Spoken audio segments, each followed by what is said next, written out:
Goeiedag gemeente, ek vertrou julle het 'n geseënde begin in 2026 gehad en dat hierdie nuwe jaar reeds vir jou vrede, hoop, liefde en genade aangebring het.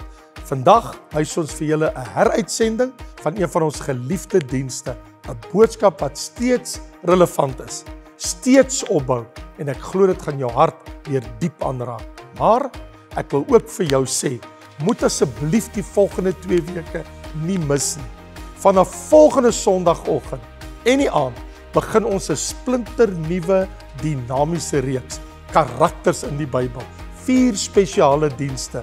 Ons gaan saam kyk na 4 unieke Bybelkarakters, wie hulle was, wat God deur hulle gedoen het en wat ons vandag nog uit hulle lewens kan leer. Dit gaan kragtig wees, dit gaan prakties wees en dit gaan jou geloofslewe versterk in die Here. Maar vir nou, sit terug, ontspan en geniet hierdie heruitsending. Mag die Here jou hart versterk, jou gedagtes verlig en jou geloof opbou in Jesus ons Here. Seën vir jou en geniet wat nou gaan volg.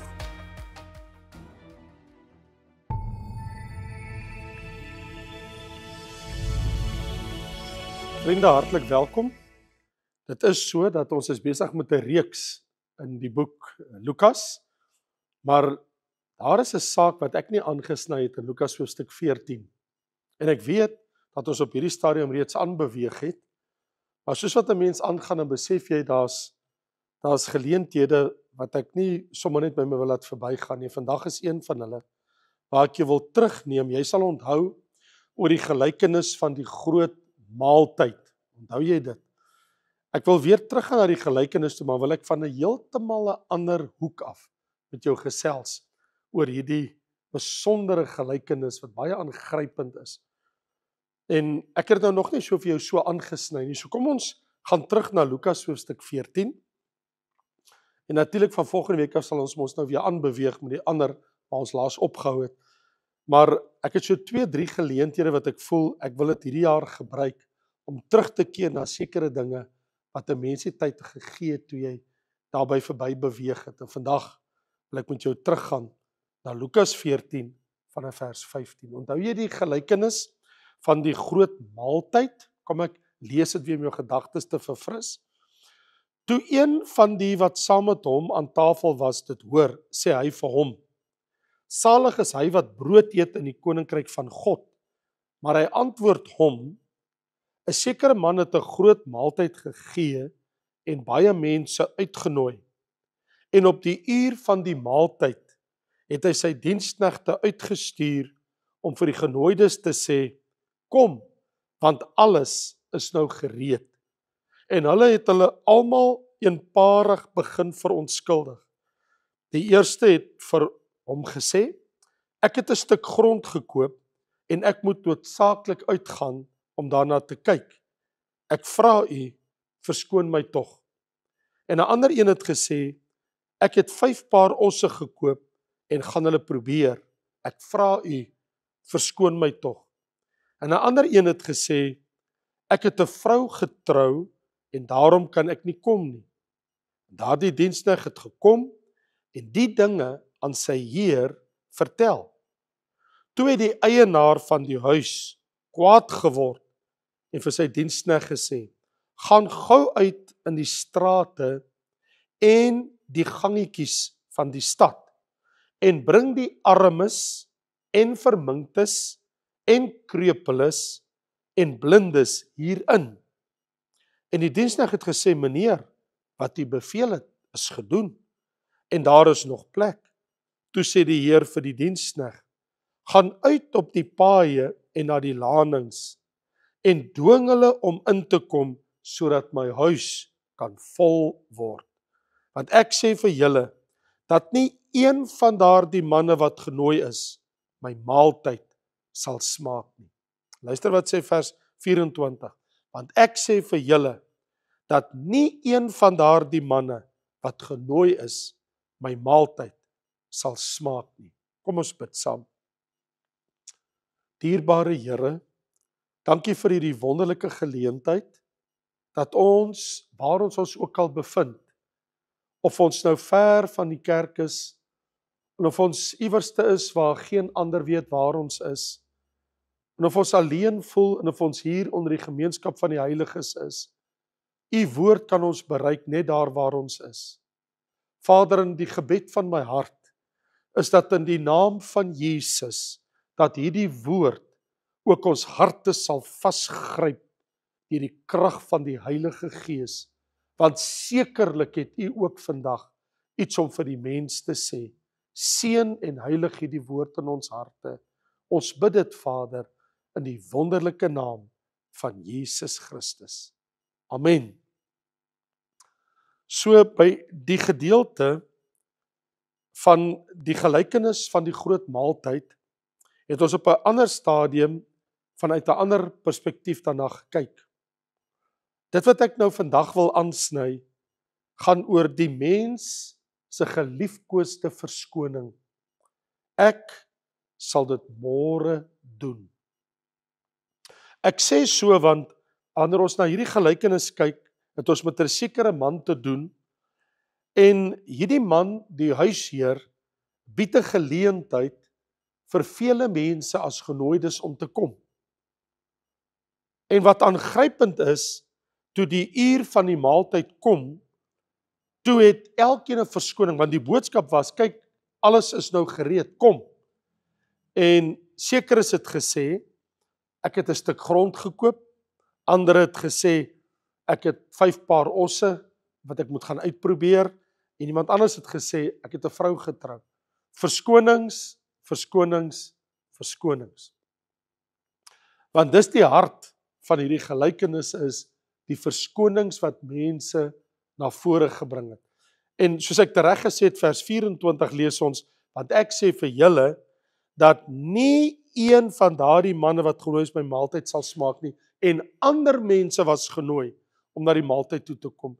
En vandag wil ek vir jou sê, as dit kom by die koninkryk van God, as dit kom by die hemel, is ons almal genooides. Ek bedoel uiteraard, die laaste hoofstuk van ons Bybel, kan jy glo dit staan in ons Bybel, in die laaste hoofstuk van ons Bybel, is daar 'n uitnodiging waarin ons lees, daar staan geskrywe, waar Jesus het sy engel gestuur, en ons lees vers 17, en die Gees in die bruid sê, kom, laat hom wat hoor sê, kom, laat hom wat dors het, kom, laat hom wat wil, die water van die lewe neem, verniet.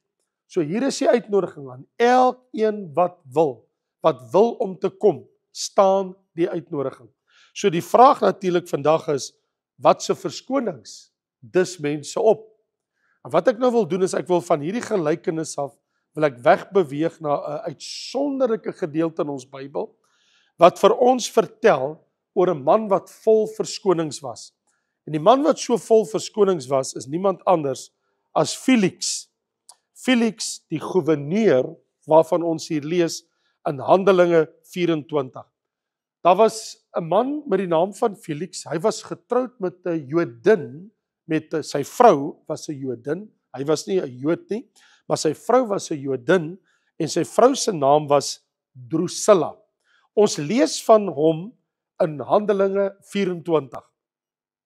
En ek wil jou aandag vestig op die feit dat hierdie man 'n geleentheid gehad het, nie vir weke nie, nie vir maande nie, maar ek kan dit letterlik sê vir meer as 2 jaar.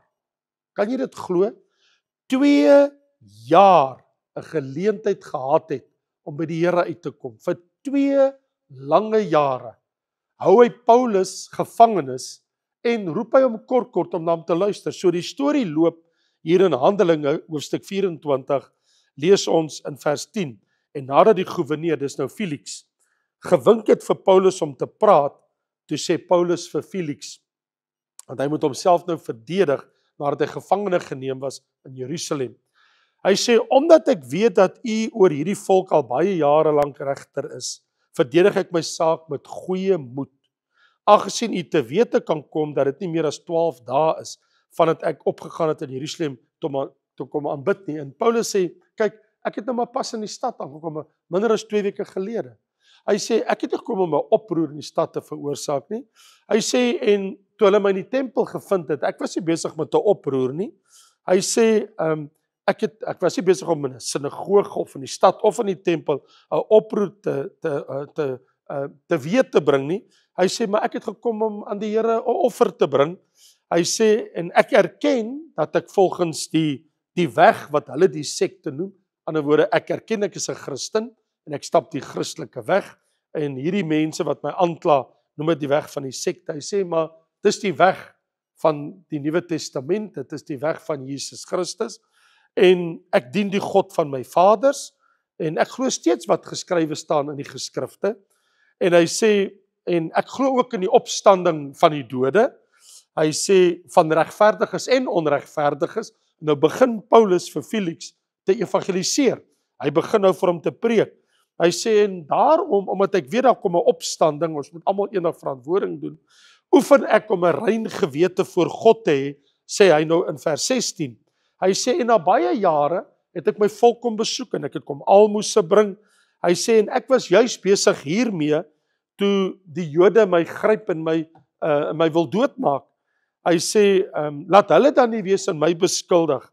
Hy sê, of laat hierdie manne sê, wat so onreg het ek gedoen, behalwe toe hulle my voor die raad bring, toe het ek gesê, oor die opstanding van die dode staan ek vandag voor die gereg. En daarom, ek bedoel, nou wil hulle my oordeel. En toe Felix dit hoor, nou lees ons in vers 22, het hy die saak uitgestel. Jy moet nou mooi let. Alhoewel hy nou keurig genoeg bekend was met die dinge van die weg. Hy weet van die evangelie van Jesus Christus. Hy weet van die Nuwe Testamentiese evangelie. Dit het sy ore alreeds bereik. Ons weet nie waar hy dit gehoor het nie, maar hier staan, hy was daarmee bekend. En toe sê hy, nou hier sy eerste verskoning. Wanneer Lysias, die owerste oor 1000, afkom, sal ek julle saak ten volle ondersoek. So kom ons wag na daai leerowerste wat oor 1000 soldate is. Ek sal wag totdat hy kom, en intussen tyd sê hy vir die hoofman oor 100, die een wat Paulus gebring het tot daar. Hy sê, luister, gee vir hom verligting, en moenie verhinder dat sy eie mense hom kom besoek nie. Laat hy besoekers ontvang, dis goed, en ek is tevrede daarmee. As iemand vir hom iets te eet wil bring, hom wil besoek of hom wil bedien, hy sê, laat dit toe. Hy sê, maar jy kan hom nie vrylaat nie, hy's 'n gevangene. En nou lees ons dat die skrifte sê, nou, wat 'n mens oor wonder is, hierdie Felix, hoekom het hy nie nou 'n besluit geneem nie? Hy was onwillig om nou 'n keuse te maak. Ek bedoel, Paulus is besig om die evangelie uit te lê, hy verduidelik die Christelike weg. En eerder in plaas van om nou dadelik sy hart oop te maak vir die Here Jesus, sien ons hy verkies om uit te stel. Hy sê, maar wag, ons wag tot ons vir Lysias gebring het. As hy kom, dan kan jy weer voorkom en dan praat ons verder oor hierdie saak. Nou, in ander woorde, vanuit sy perspektief, van Felix se perspektief is, daar's geen haas nie. Daar's baie tyd om na Jesus toe te kom. Maar ek gaan dit nie nou doen nie. En die Here in sy groot genade besluit om Felix weer 'n geleentheid te bied om 'n besluit vir Christus Jesus te neem. Dit sien ons hier in vers 24, nou lees ons, en 'n paar dae daarna, letterlik in dieselfde week, het Felix gekom met Drusilla, sy vrou. Nou kom sy vrou saam, daar staan 'n Jodin. So Drusilla, hy was getroud met 'n Joodse vrou, 'n Jodin. En hy het Paulus toe laat haal om hom aan te hoor oor die geloof in Christus. So hier is 'n baie aangrypende teks wat sê dat die gouverneur Felix, wat getroud is met 'n Jodin, hoekom wil hy haar bring om te kom luister na Paulus en wat Paulus te sê het? Is dit op Drusilla se aandrang? Het sy toe hy by die huis vir haar vertel, luister, ek het Paulus as 'n gevangene hier by ons in die stad, en Drusilla is seker, ek sal baie graag hom wil hoor. Want ons teks suggereer dat Felix hierdie keer opdaag met sy Joodse vrou Drusilla. Dit is wat hier staan. Sekerlik wou sy baie graag na Paulus geluister het, en sy moes seker al baie van hom gehoor het. En om haar tevrede te stel, neem hy haar vandag saam met hom. En hy bring haar om na Paulus te kom luister. Daar staan, om hom aan te hoor oor die geloof in Christus. So baie spesifiek, die teks sê, om hom aan te hoor oor die geloof in Christus. Antwoorde, Paulus het vandag geleentheid om die evangelie van Jesus Christus te verkondig. Nou jy weet, as jy so geleentheid kry, sekerlik, so wat ons lees in 1 Korintiërs 15, wanneer die evangelie gepreek word, wat jy wil hê mense moet dit glo, wat hulle hoor en wat hulle verstaan, wat toe plaasvind is, hy sou sekerlik praat oor die kruis van Christus, dat hy ons sondes gedra het aan die kruis, dat Christus begrawe is, dat hy op die 3de dag in die dood uit opgestaan het. So Paulus, ek bedoel, die versoek is, Paulus kom vertel vir ons van hierdie Jesus wat jy preek. So hy het 'n geleentheid van sy lewe. Nou, daar is antieke bronne, behalwe die Bybelse bron wat ons het, en ek kan dit nie verifieer dat 'n antieke bron korrek is, maar volgens die antieke bron, as dit kom oor hoekom Drusilla so graag vir Paulus wou hoor, dat daar word gesê, dat sy was alreeds in haar tweede huwelik, hierso, met Felix, en want sy is beïnvloed deur hierdie Felix, wat meer ervare was as haar eerste man, en sy kom uit 'n familie vol goddeloosheid. Haar vader was Herodes Agrippa die eerste, so sy kom uit 'n familie stamboom uit, en dit is hy wat die apostel Johannes laat onthoof het in die gevangenis. Dit is hy wat die bevel gegee het. Dit was haar pa wat bevel gegee het om Jakobus te onthoof terwyl hy in die gevangenis in die tronk was. En haar tante, Herodias, dis die een wat gesog het dat Johannes die Doper sy kop verloor het. Hy is onthoof in die gevangenis.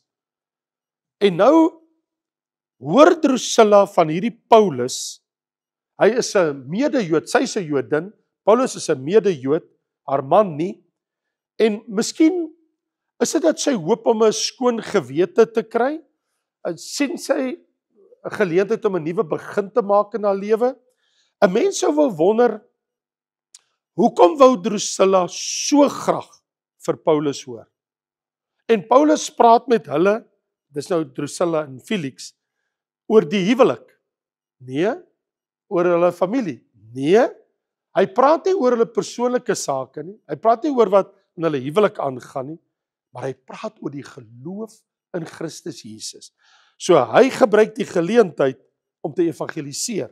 En daar staan in vers 25, maar toe hy spreek oor geregtigheid en selfbeheersing en die toekomstige oordeel, het Felix baie bang geword en geantwoord, gaan vir hierdie keer heen, en as ek 'n geleentheid vind, sal ek jou laat roep. Kan jy glo, toe hy hoor oor geregtigheid, oor selfbeheersing, oor die toekomstige oordeel, staan daar, toe word hy baie bang. En hy sê, Paulus, jy moet nou eers gaan, wanneer ek geleentheid kry, sal ek jou weer na my toe laat kom. Want baie duidelik, hy sê letterlik, as ek 'n geleentheid vind, sal ek jou laat roep. Ek sal jou weer by geleentheid aanhoor. En die feit dat die Bybel sê, Felix het baie bang geword. So hoekom het hy bang geword? Het hy bang geword toe hy hoor van God se oordeel oor sondaars, die dag van die opstanding vir hulle wat Jesus Christus weier? Felix, jy het nou weer 'n geleentheid, binne 'n week het jy 2 geleenthede gehad, en by nogal iemand soos 'n man met die naam van Paulus, wat die evangelie vir jou gegee het, 2 keer in 1 week, het jy die geleentheid gehad, jy het die gulde geleentheid, om nou jou hart vir Jesus Christus te gee, en jy word opgeroep tot geloof in Christus. Ek bedoel, Paulus, kan ek sê, hou as ware die beker van waarheid voor Felix se geestelik gebarste lippe, en hy sê, hier is die beker van saligheid, al wat jy moet doen is, drink daaruit. Ek bedoel, jy weet van die saligmaker, Jesus Christus, jy weet van die hemel, jy weet van die hel, hoe tragies, dat jy hierdie geleentheid deur jou vingers wil laat glip. En Felix besluit om te wag. Die mens, soos ek reg gesê het toe ek begin het, sy geliefkoeste verskoning, ek sal die besluit môre neem, by 'n ander geleentheid. Wel, sy eie letterlike woorde is, ek sal jou weer laat roep. Nie nou nie, maar baie dankie, maar nee dankie. En nou lees ons in vers 27. Maar 2 jaar het verbygegaan. Kan jy dit glo? Toe kry Felix vir Porcius Festus as opvolger. En omdat Felix aan die Jode 'n guns wou bewys, het hy Paulus as gevangene agtergelaat. Uiteindelik, Felix, sou die politieke Rome hulle hou inkry en jy word uit die stoel uitgelig. Ja, want ons lees dat Porcius Festus gaan jou plek inneem. So hy moes die politieke stoel ontruim en iemand anders kry die stoel. So hier's my vraag. Hoe lank voordat iemand anders vir Felix opgevolg het? Bykans lees ons hier 2 jaar later. Toe kry hy vir kry Felix vir Porcius Festus as opvolger. So hier's my vraag. Wat het ons hiermee te doen? Wat lees ons hier in die Bybel? Wat ons hier sien is van uitstel kom afstel. Dit is een of ander tyd sal die swaard van die Gees, sal die woord van God se krag in my en jou lewe verdof as ons dit die oor nie gee nie. As ons dit die rug draai, een of ander tyd gaan die woord sy krag verloor.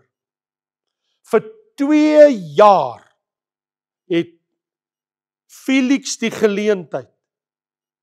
En hoeveel keer het hy Paulus nie laat kom nie, om die evangelie te hoor. En van uitstel, Felix, kom toe afstel. Jy het toe nooit jou hart vir die Here gegee nie. Van uitstel van Christus, kom daar ook maar mettertyd korruptie van die hart. Een of ander tyd sal die hart korrup word, sonder die Here. Hoe tragies, Felix. Jy het geestelike belange op die prioriteitslys afgeskuif. In die begin was jy besorg, en jy het graag na Paulus geluister. Die man van God het jou die woord gebring. Wat is my en jou reaksie hierop?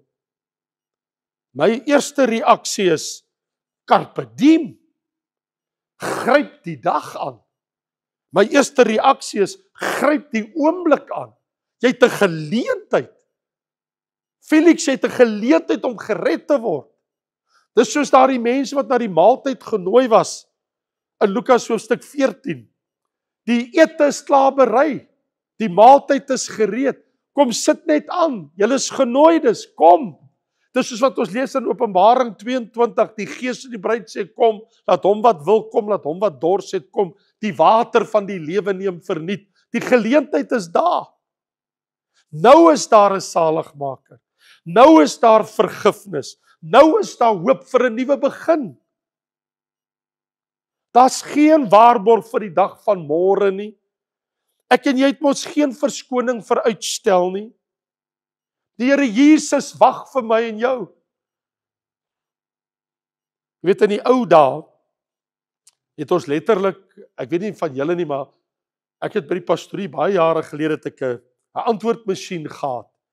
En dan as ek uitgaan op huisbesoeke of ek was uit iewers heen, of ek was by die kerk en iemand het my dringend gesoek of gebel en nie gekry nie, dan het hulle 'n boodskap gelos op die antwoordmasjien.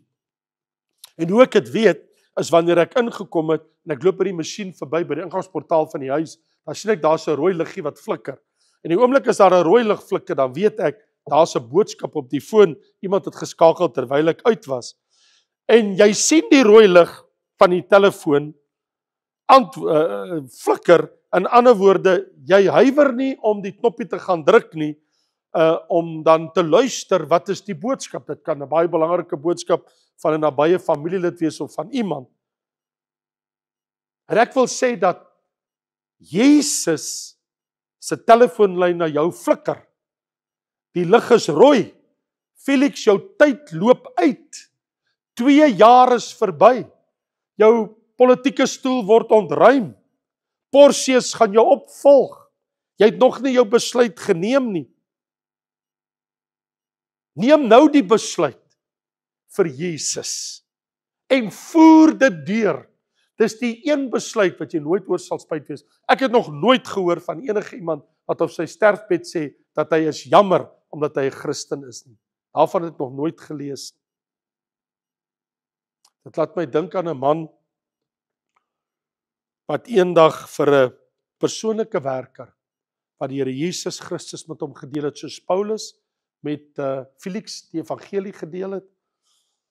En toe sê die man vir hom, jy moet jou nie oor my bekommer nie. Hy sê, luister, ek geniet my lewe op die oomblik. Ek lewe elke dag van dag tot dag. En na by die einde van my lewe, sal ek soos die kwaaddoener aan die kruis, my na die Here toe keer. Ek kan dit mos op 'n later stadium doen. Die persoonlike werker se antwoord was, wanneer die einde vir jou aanbreek, wonder ek watter een sal jy wees. Daar was mos 2 kwaaddoeners, onthou jy? Daar was 2 kwaaddoeners, sal jy onthou. Die een het sy hart verhard, die ander het gesê, dink aan my Here, wanneer u in u koninkryk kom. Daai woorde, dink aan my Here, wanneer u in u koninkryk kom. Hoeveel woorde? Dink aan my Here, wanneer u in u koninkryk kom. 10 woorde het hy gespreek. En 10 woorde het na sy saligheid gelys. In Jesus se gelykenis, waar ek in Lukas 14 vir jou gelees het, wil ek jou herinner, as jy dalk vergeet het, die laaste vers van die gelykenis sê, want ek sê vir julle, sê die huisheer wat die maaltyd berei het, dat nie een van daardie manne wat genooi is, my maaltyd sal smaak. Nie een van hulle. Ek het hulle geleentheid gebied, maar hulle was horende doof. In ander woorde, die uitnodiging word gesluit. Daar kom 'n dag wanneer die uitnodiging opgehef word. Dit is nie meer van krag nie. Laat niemand met God se genade speel nie. Die dood klap die deur toe. Niemand kan na sy dood tot bekering kom nie. Daar's niemand wat na sy dood sy lewe vir die Here gegee het. Dis te laat. O ja, daar's mense wat gepleit het. Daar's 'n man in Lukas hoofstuk 16, 2 hoofstukke verder, lees ons van die ryk man wat in die doodryk uitroep en sê, maar Vader Abraham, as jy net vir Lazarus na my familie toe stuur, ek het 5 broers om hulle te waarsku. Hy sê, dan sal hulle bekeer, terwyl hulle nog in die lewe is. Vriende, maar vir hom, wie die doodryk is, dis te laat. Wat is my en jou verskoning? Sê ons ook soos Felix, ek sal jou weer hoor. Dis soos wat Felix gesê het, ek sal jou weer hoor. Of sê ons soos die genooides na die groot maaltyd van daardie huisheer, toe hulle gesê het, ek het 'n vrou getrou. Die ander een sê, ek het 'n handelssaak, ek het besigheid om te doen. Die ander een sê, ek het 'n stuk grond gekoop. Die ander een sê, ek het 5 osse, ek moet hulle gaan probeer. Verskonings. Jy sal onthou, ek het by die begin van die boodskap vir jou gesê, die geliefkoeste verskoning van 'n mens is, ek sal dit môre doen. Het ek en jy verskonings? Is ons soos Felix, wat uitgestel het vir 2 jaar lank, praat die Here met Felix. Kan jy glo, hy het 'n geleentheid, hy het 'n man soos 'n Paulus by hom. Hy kan alles hoor wat hy wil oor die evangelie. Hy het een van die grootste leermeesters van die evangelie wat die wêreld ooit gesien het hy tot sy beskikking. Maar hy's horende doof en siende blind. Wat het hom verblind? Wat in die wêreld? Is dit sy posisie? Is dit dat dit vir hom 'n probleem kan wees in sy politieke stoel, want hy's 'n politikus? Raak dit sy werk? Gaan dit sy werk beïnvloed? Sal dit sy omgang met mense beïnvloed? Wat is dit wat Felix verhinder het? Wat verhinder jou vandag om jou lewe aan Jesus Christus te gee? Wat staan in jou pad vandag om Jesus as Here te bely? Of wil jy wees soos hierdie een wat gesê het, vandag stel ek uit, maar ek sal dit eendag doen. Sal daar 'n eendag wees? Of sal ons harte so verhard, dat ons nooit die woord ontvang nie? Vandag is die dag van redding. Vandag is die dag van saligheid. Vandag het ons 'n geleentheid om die woord van die Here in ons hart te ontvang. Watter verskoning het ek en jy vandag om Jesus Christus weg te wys? Die Bybel sê, al was jou sonde so rooi soos skarlaken, dit sal wit word soos wol, so wit soos sneeu. Wat kan my sonde wegwas? Die bloed van Jesus. By wie kan ek vergifnis vind? By Jesus. By wie kan ek saligheid vind en redding vir my siel? By Jesus. Of het ek 'n verskoning? Here, maar nie nou nie, by 'n ander geleentheid. Felix, jy het vir 2 jaar uitgestel. Die dag het gekom dat jy jou stoel ontruim het. Jy moes opstaan van jou politieke sitplek en iemand anders het die stoel ingeneem en die kans het verbygegaan. Wat van jou? Gaan jy hierdie kans laat verbygaan? Of sê jy vandag, Here, vandag is my geleentheid. Kom ons bid saam. Kom ons sluit ons oor en bid ons saam.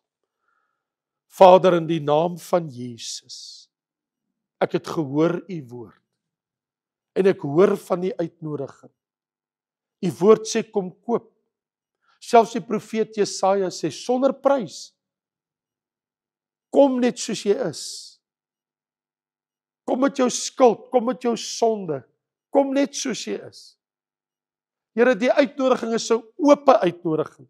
Soos daar geskrywe staan in Openbaring 22, laat hom wat wil, kom en die water van die lewe ontvang, verniet. Laat hom wat dors het, kom en van die water ontvang. Here, ek kom net soos ek is.